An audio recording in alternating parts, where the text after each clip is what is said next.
I'm just gonna get straight to the point. I'm not gonna play games with you, ladies and gentlemen.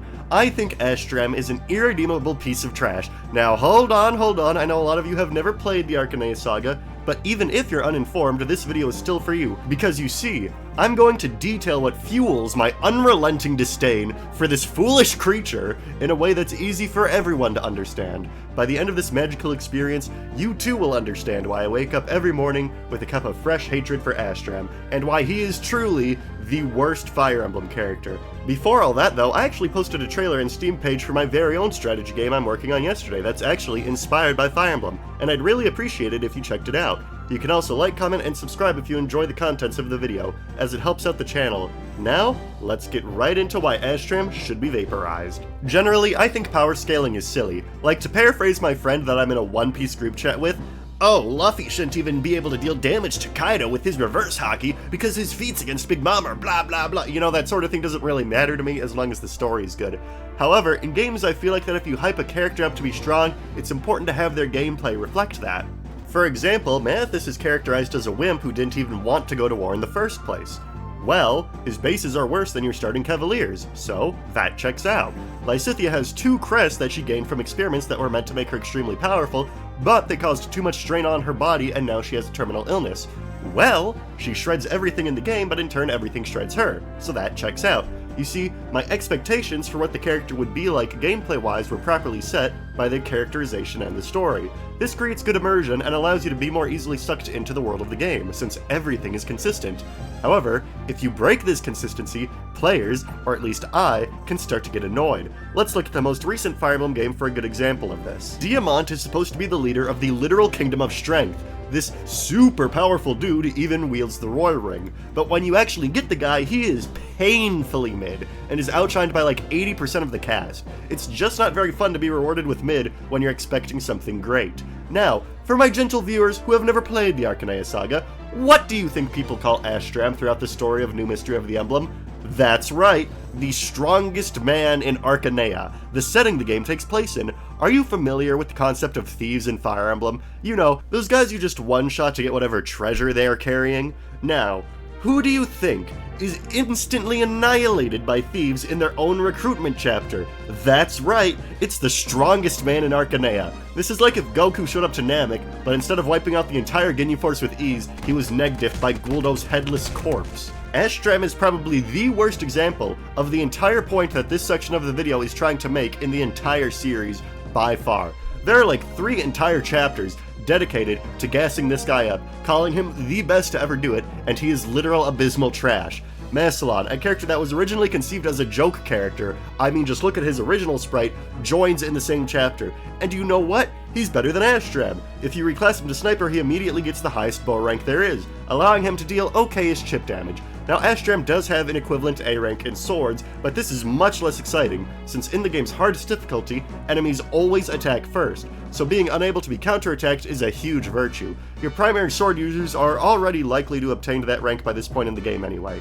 His appearance in the game that takes place before this is also subpar to say the least. His stats and growths are just whatever by Shadow Dragon standards, but he is once again sporting a decent sword rank.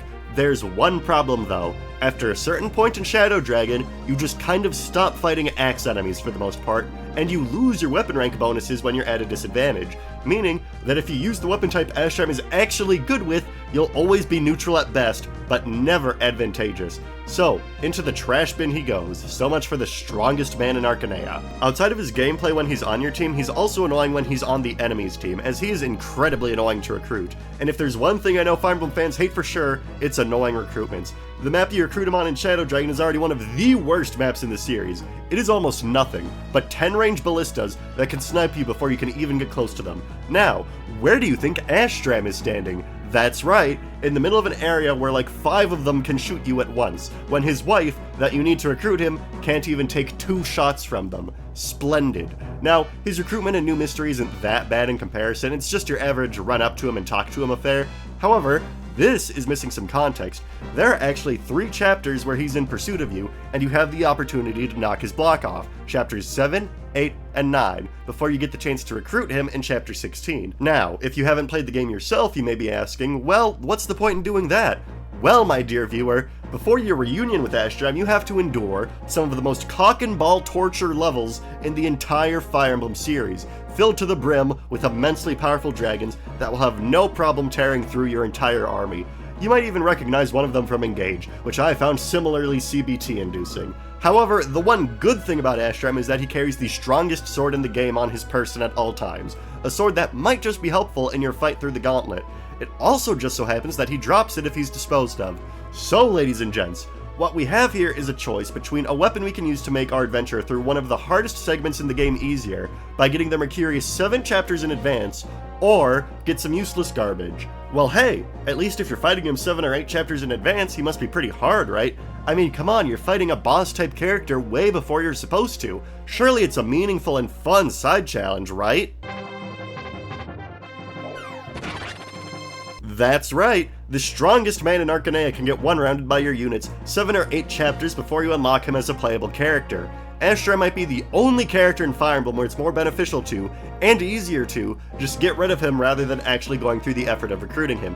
Sure, there are other characters in the series the average player would rather just dispose of, rather than jump through whatever hoops they require to get them in your army, but you'll miss out on whatever free weapons they have in their inventory.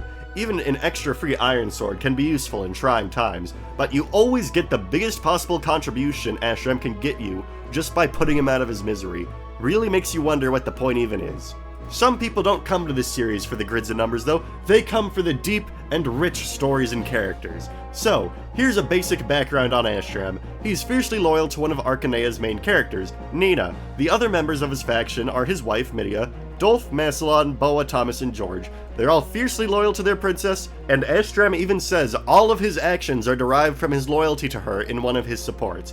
It's pretty much his defining characteristic. So, when Nina's husband becomes an incel, gets the red evil glowing eyes, starts killing everyone, and actually gives Nina away to the Shadow Dragon to be mind-controlled and eaten, which one of these 7 characters do you think rather than A. Directly joining Marth's army, B. Didn't join Marth's army right away but still didn't directly follow Hardin's orders either, or C. Formed a rebellion to directly oppose Hardin, chose option D. Go berserk and try to kill the guy who saved the world 2 years ago. That's right, the strongest man in Arcanea chose option D. Let's see what he won. Here's another funny example of his loyalty at work. There's a side mission you can play that takes place before the events of the first game, where you play as Nina and her knights, and Midia plans a valiant last stand before Nina is to be captured. It's a real struggle, and ultimately ends in defeat when Camus shows up. But it's a cool moment to show that a lot of these characters a lot of players couldn't care less about still had a cool place in the narrative before Marth got involved. Now, during Nina's, the subject of his loyalty, and Midia, his wife's last stand, where is Astram? To be honest, I don't know. Even Midia doesn't know. But that's a problem, isn't it? Why isn't Nina's, lore-wise at least, strongest and most loyal soldier with her when she needs him most? If you really whittle it down to its bare essence, Astram's character is nothing but a series of walking contradictions. Strongest man in Arcanea, blown over by a slight breeze and couldn't hurt a fly. Nina's most loyal soldier, always gone when she needs him most. Here's another funny one that I really think puts the nail in the coffin. In Shadow Dragon, when Midia recruits him, they have a nice moment where Astram says he'll never abandon her again. Aw, how cute. Okay, now let's fast forward like 2 years. Midia started a rebellion because Hardin had obviously betrayed Nina, and was even set to be executed because of it. All of this while Astram was out and about doing, you know.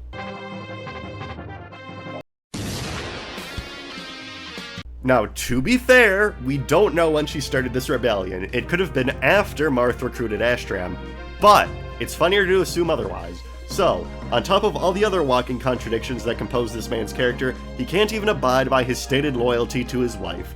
Even outside of all this, he's just kind of an idiot and a jerk. Like, when you recruit him, he says that if you're lying about Marth obviously being the good guy in this scenario, that heads will roll. Like, okay buddy. Sure, he apologizes in his support with Chris, and he does have pleasant interactions with Midia and George in his supports, but I'd be surprised if he didn't act polite towards his literal wife and his stated best friend. This is not a positive, this is the bare minimum. For me, it's actually worse because we could have had a more interesting support story-wise with Midia if she called him out on his BS. but alas, just like everything else related to Astram, it's just not worth the effort. So ladies and gents, what we have here is a character who is terrible gameplay-wise, has a power level that's inconsistent with how the story portrays him, is annoying to recruit in one game, is better off dead in the other, and as a character, all we have is an idiot who's the opposite of everything the story states him to be, who can't provide any positive impact on the world or stick to his word.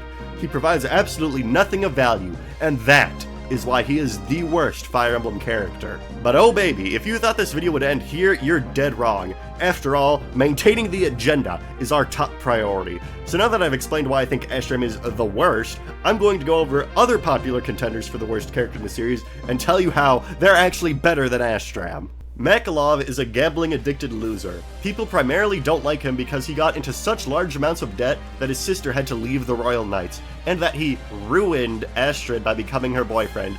Although, I'd say that the thought that a female character can be ruined by a guy she dates is eyebrow-raising at best, but that's a discussion for another day. Based on that synopsis, he's a very easy guy to hate. Here's the thing though, I'd say he actually plays his part in the game rather well. You're not supposed to like him. The game never portrays any of his actions positively, and he's a fun character to hate as you watch him bumble around and fail. The reaction Makalov prompts from most players is probably exactly what the developers wanted, and designed him around. The same goes for Shinon from the same game. You're obviously not supposed to agree, I don't know if this is a spoiler alert for any of you, but you're not supposed to agree with the CEO of racism. But he does a good job at displaying the widespread prejudice the Lagoos face in the land of Tellius, and it's especially effective since it's coming from a member of your own party. It just goes to show how big the problem really is. The same goes for any character the devs purposefully gave bad personality traits to. It's either all a part of the fun or world building. I don't think this is true for Astram, however. I think the game actually wants us to find him cool, like when he says, "Heads will roll." The devs wanted us to think he's some really cool awesome guy who can kick butt if he's betrayed. However, given all I know about the greater context of Astram, I can't take this line as anything more than a joke. So Astram misses the mark where characters like Makalov succeed.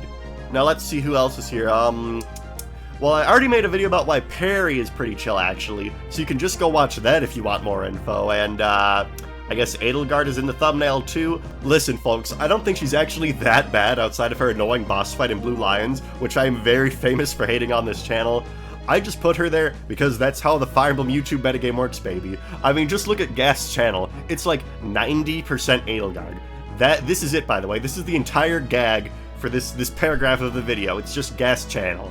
So, if you were expecting a thoughtful analysis of why Edelgard is pretty cool, actually, so that, ladies and gentlemen, is why Astram is the worst character in Fire Emblem, and why other characters you thought might be the worst are actually not even close to being as terrible as Astram. Do you now get it, ladies and gentlemen? Do you understand my perfect hatred? If so, leave a comment detailing all the different ways Astram should be thrown into the trash. And make sure to like, comment, and subscribe too if you enjoyed the video, and again, please check out the Steam page for my very own upcoming strategy game. Of course, I'd also like to thank my patrons, Julia and Ginger, but most importantly, remember to have a nice day. Bye-bye.